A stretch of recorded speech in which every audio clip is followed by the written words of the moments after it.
Hello everybody. This is a game that I played at the Millionaire Chess Open, and the reason I'm going to analyze it is because it basically I know what I was thinking during the whole game, and I used it to beat a player who was at my level. Actually, he was stronger. He became an expert, went up to 2100 after playing the tournament, and I was able to beat him quite simply. So I'm going to go through all the moves, and from the opening to pretty much the end, it was a tactical middle game, and I crushed him in the middle game. And I just want to go through and show how I was able to do it so you can understand. Okay, so it's basically a array of Lopez. E4, E5, knight to F3, knight to C6, bishop to B5. So at this point we're just developing pieces, and I think you'd call this being in book. We both know what we're going to do. I have a line that I play in the right Lopez that kind of sidesteps theory and gets the opponent out of book much quicker. So instead of taking the knight, it doesn't work to win this pawn simply because if I take the knight and then this pawn, black can move here and then he hits the e4 pawn and the knight. So that doesn't solve anything. So I don't do that. I keep the bishop, and then he plays knight to f6, hitting this pawn. And now I can protect it with this pawn. I can simply castle, play knight to c3. There's a lot of moves, normal moves to play. So I played queen to e2. And now it's not the best move, but it's not the worst move. It's just standard. It protects the pawn. Now it does neglect the development of these pieces, but the benefit of it is that it sidesteps a lot of different lines in the right Lopez that go many moves deep. And so from this point, pretty much any normal move could be played. So he plays b5. I move the bishop back, bishop to c5. This is a pretty good square for that bishop. So throughout the game, it's pretty equal up until a certain point. Here we're just developing and trying to play in the center. So I don't want him to bring his knight here. So I play c3 first before I'm going to castle. Now he wants to bring his bishop out. So I played d3. I could have castled. I could have played h3. But basically I played d3 to get this bishop out and contest the center, and then eventually get this knight out too. So I castle here, castle. So I decided to play h3, simply limit this bishop. I could have played bishop to e3. So as you can see from the opening, when you're playing just normal moves that aren't necessarily the 100% best, they're just normal, you do it basically based on simple understanding of development and attack, controlling the center and keeping parity with your opponent.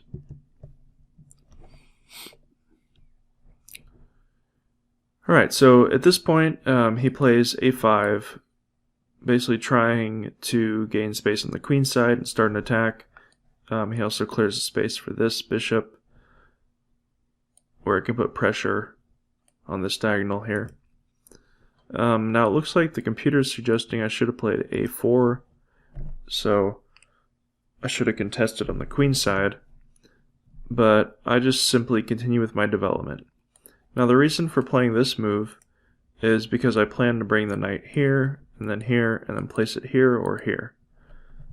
So it's a pretty simple reason, but as you can see, if we go move back, that these pieces are going to have trouble developing. So of course, I could have pushed a4, but if I want to get these pieces out, I'm going to have to provide more space on the king side, and specifically this f1 square for the knight, which will allow me to get the bishop and the knight out, and then eventually the rook. Alright, so I'm not sure what the idea of this move is. Just a normal move to protect this pawn, maybe so he can push d5. So at this point, saying a slight advantage for black, and it looks like that's just because I'm allowing him to gain space on the queen side. So theoretically, the best move would have been to simply play a4 and contest on that side. But as you can see, when you have a simple understanding of what you need to do, you end up following a cohesive plan, and sometimes that's more important than playing the objectively best move if you don't understand it. Alright, so he chases my bishop back, and now he's basically starting an attack on the queen side, but as you can see, well, he is activating this rook to a certain extent, but his pieces are a little discoordinated. He hasn't really developed this bishop yet, and his pieces aren't totally supporting this attack. So I just kind of resume my development and don't worry too much about what he's doing. So it looks like the computer's suggesting he could have simply played here with a slight advantage, but instead he simply traded off, which now allows me these diagonals as well. Gives me some more space and gives me an open file for the rook. So small errors like that add up over time, and we'll see what happens in the game here. So he moves his bishop back so that I don't gain a tempo by this push. So at this point, I've accomplished putting my knight to the other side. It went from here to here to here, and now all I have to do is develop one more bishop and my rooks will be connected. So it's kind of been a long drawn out opening stage. We're 16 moves into the game, but I'm starting to accomplish the end of the opening and starting into the middle game, which is starting an attack. So at this point, he starts with the d5 push, and from previous experience in other Ruy Lopez games, I know that, of course it depends on the position, but when they make a d5 push, instead of just taking it and allowing him greater space and activity, you can just ignore it a lot of the times. And so, if he pushes here, then I can just close off the center. And the good thing about that is that since I have these knights over here, and my pieces can quickly swing over and start an attack on the king side, especially once the center is blocked. So that's what I do. I simply ignore it, and he can push here if he wants. I just gain activity for my rook on the queen side. So that's what he does. He pushes forward, and I close it off with c4. So the benefit of that too is that now, because his bishop moved back, I can also gain this diagonal. The bishop, even though it's on the initial square, is pretty active because it's controlling important points in my position. This bishop is another story. It's blocked in by these pawns, so it's technically become a bad bishop. But because of the closed center, there's really nothing that black can do. And he also has a bad bishop of his own with these pawns. So he moves bishop to c5. The idea of this is he wants to prevent me from taking this diagonal, and also he wants to be able to bring the bishop back if he needs to protect the king side. Alright, so because I can't move here, I still want to get this bishop out and connect my rooks. So 19 moves in, we can see that the rooks have been connected. The computer's saying it's an evaluation of 0, so there's no advantage on either side. So me and my opponent have kept parity with each other, and he starts to go wrong when he allows me a kingside attack. So he moves this bishop back, which, as you know, moving a piece back isn't always the best because it decreases your own activity for no reason. But I can see he wants to get his queen out, but maybe developing the bishop, getting his bishop out here or here, and playing on the queen side would have been a better idea. Alright, so I move this knight back for two reasons, so that I can basically bring it more forward, and also so that I can play f4, opening the king side, opening lines, so that I can get at his king, start an attack. So a benefit of my position is I'm controlling this file. He probably should have contested it and developed this bishop and simply started an attack on the queen side. Because my queen side would have been hard to defend with this bishop blocking. Literally, it has no moves. So I'm trying to prepare a queenside invasion by black, but it never really comes, and it's actually giving a minus 0.1 evaluation for black. So it's not winning, but there's a slight advantage because my queenside is pretty weak.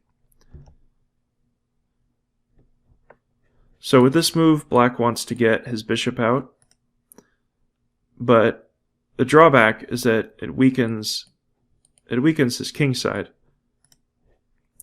It does control these squares, which is good, but we'll see how his pawn moves destroy the cover of his king, basically. Alright, so I was going to double rooks if he contested on this b-file, but I decide to get one more piece into the game with this rook and play f4. So that's what I do. I play f4. Another move back. So you can see he's moved this bishop back here, and it's still not really active on this square. It's blocked in by the e5 pawn, and now he's moved his knight back. So the computer's giving me a 0.8 evaluation, simply because he's reduced his own activity, and the weakness of these pawns, basically I'll be able to break them up by pushing my pawns forward, or simply opening the diagonal, or opening the file by taking the e5 pawn. And with the rook on here, this rook sitting over here is completely passive. So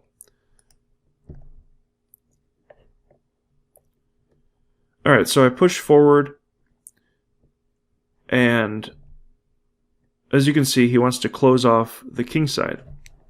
But since he's moved this pawn forward, and now he's moved it forward again, he's created gaping holes in his position.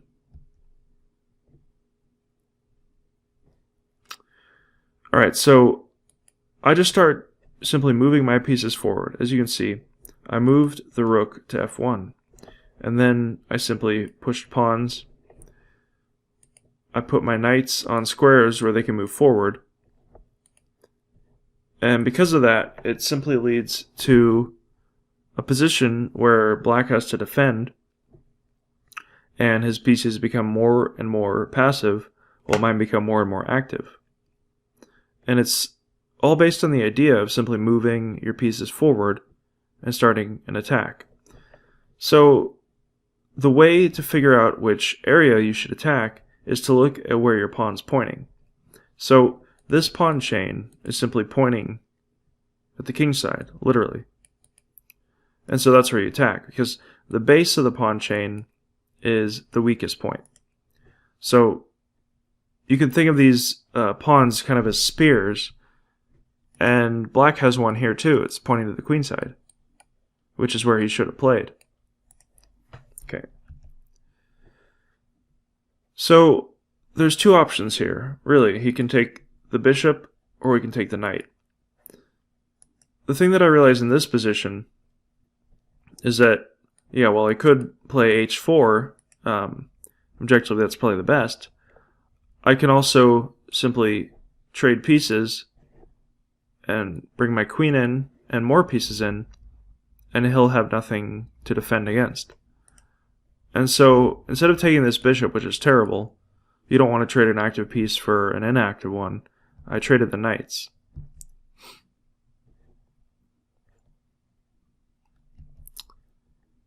Alright, so now my queen's starting to invade. And at this point, the computer's giving an evaluation of +4 for me. So if we take note of where the pieces are, we have 2 bishops and a rook. The rook is on an active file, but I'm not really using these pieces in the attack yet, except for this dark square bishop.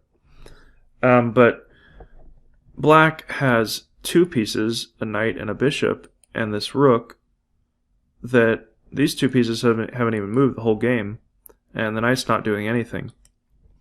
So how the numbers work is, because I have this bishop and this knight, I'm basically a piece ahead in this game.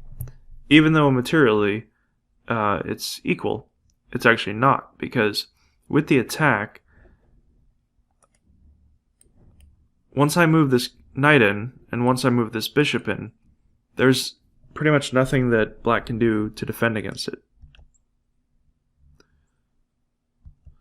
So it looks like the computer's recommending he should have moved the queen back, but it's still lost at this point. It looks like he wants to give space for his queen, which is logical, because I'm going to bring my knight in. But instead of doing that, now I start undermining his position with a pawn thrust. So he could take it. For example, if he takes here, then I'll just simply play knight to g4. And his position just crumbles at that point, because it looks like I'm threatening to play f6, simply taking this pawn, winning this pawn, move the king, bring the rook over. There's just a lot of ways to do it at this point. So instead of doing that, he moves his queen back and just tries to keep the balance. But at this point, I can already bring the knight in. I could bring the knight in here, but I don't want him to close it off. So I take with the bishop, and now I really am threatening here. But I don't want to push yet, because that would allow white to control this diagonal. And so this pawn is actually allowing me to eventually bring my knight in. So black would love a queen trade. That's what he tries. And so I have my own idea to threaten a discovered check and wiggle my way into bringing this knight forward. And so that's what I do. I move it back. He doesn't want me to be able to have a discovered check. And so I keep threatening to bring this here, or to bring the pawn here. And so this allows me to bring my knight in. So because if black takes that bishop, then there's a check. And now he can't take because he's pinned, and I win the queen. Like that. So at this point, I have 2 pieces versus simply a bishop. So this 2-piece advantage allows me to win more and more material. Alright, so I could have taken with the knight, but I realized at this point he's totally lost, because if the queen moves, then it'll just be checkmate. So if the queen moves here, then that would just be a quick checkmate. So he pretty much has to allow me to take the queen. And, well, the game's over at this point, really. But I'm just trying to checkmate him now. But as you can see, those small errors do add up. So he moved his pawns forward, played a bit passively, and it allowed me to get one more piece into the game, which, one piece is a 3-point advantage, and that just grew and grew with further small errors. So I just wanted to go over this game. Hopefully you can learn something from it. And if you have any questions or comments, let me know. I'm working on my tactical course, and I think this month I'm going to try to analyze the games that I played at Millionaire Chess. I think that'll be interesting. So leave a comment, let me know what you'd like to see in the future, and I'll try to get around to it. All right, bye.